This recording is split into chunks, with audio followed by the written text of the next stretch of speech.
So, pag lumabas yung sample B at positive ulit, doon nalalabas yung hatol ng pass na you will be suspended for 2 years, no? Justin Brownlee bumagsak sa drug test sa nakarang Asian Games at dahil dito, itong medalya ng Gilas Pilipinas nanganganib bawiin ng committee. Pero bago natin pag-usapan yan ay mag-subscribe muna sa ating channel para sa latest update. Ayan na, International Testing Agency or ITA. May malaking revelasyon dahil ang ating hero sa nakarang Asian Games ay bumagsak sa kanilang doping test. Naturalized Filipino ay nakitaan ng substance ng carboxy-THC, isang drugs na nalilink sa uri ng cannabis. Sample ay kinuha ng ITA during Asian Games sa Guangzhou noong October 7, 2023. Sinabi ng ITA na ang mga athletes na sangkot dito ay may chance na mag-request ng panibagong samples para ma-confirm valid or invalid nga ang naunang test. Yung move naman nila ni Brownlee ng SBP, may deadline naman yan hanggang 19 to submit kung acknowledging all and waiving their rights to appeal or to waiving their rights to open the sample B, then if positive again, if they will appeal. So kasi sa pagkaalam ko si Brownlee talagang injured yan before playing and nagme-medication yan. So hindi ko lang alam kung meron sa medication niya na merong component na THC, some THC yung galing sa oil o maybe if it's oil or cannabis oil or what. So yun yung na-trace niya during the doping test after the final game.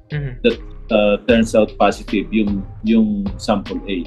So may sample B ba yan? So pag lumabas yung sample B at positive ulit, doon nalalabas yung hatol ng pass na you will be suspended for 2 years, no?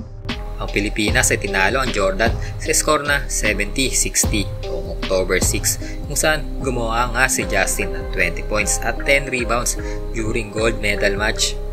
Sinabi rin ng ITA na bumagsak din sa naturang test ang isang Jordan player na si Sami Sai na nakitaan naman ng steroids. Nakakapagtaka lang na ang test ay sinagawa pagkatapos na ng event. Iba dapat kapag may competition na ganito ay bago pa lang magsimula ay nagkakandak na sila agad. Hindi kung kailan tapos na ay doon pa lang sila magsasagawa ng ganitong doping test. Kaya marami sa ating kababayan ang nadismaya dahil sa ginawa lang ito ng China.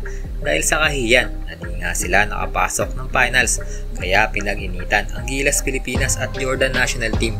Marami nagsabi na baka may streak sa atin ang gold medal dahil dito. Ganun din sa Jordan. Kaya pag nangyari yon, dahil sila ang third place ay pwede nilang makuha ang gold. Pero ayon sa rules ay hindi pwedeng mawala ang gold sa isang team kung iisa lamang nagkasala. Nangyayari lamang ito kung 2 or more players pa ang mapapatunayan na lumabag sa isang team. Sa ngayon ay sana wala ng player ang madagdag pa na bumagsak sa ganitong test. Kundi ay mawawala na talaga ng tuluyan sa atin ang naturang medalya. Pero dahil nga sa ganito pa rin na pangyayari ay nagkaroon ng tarnish ang ating gold medal na hinintay pa naman natin sa loob ng 61 years. At nagkaroon ng palasot ang mga Chinese bakit nga sila natalo sa ating Gilas Pilipinas. Tingin nyo guys, totoo kaya na gumagamit ng ipinagbabawal na substance itong si Justin Brownlee? Makuha naman kaya ng Chinese ang inaasam nilang gold medal kahit tapos na ang torneo?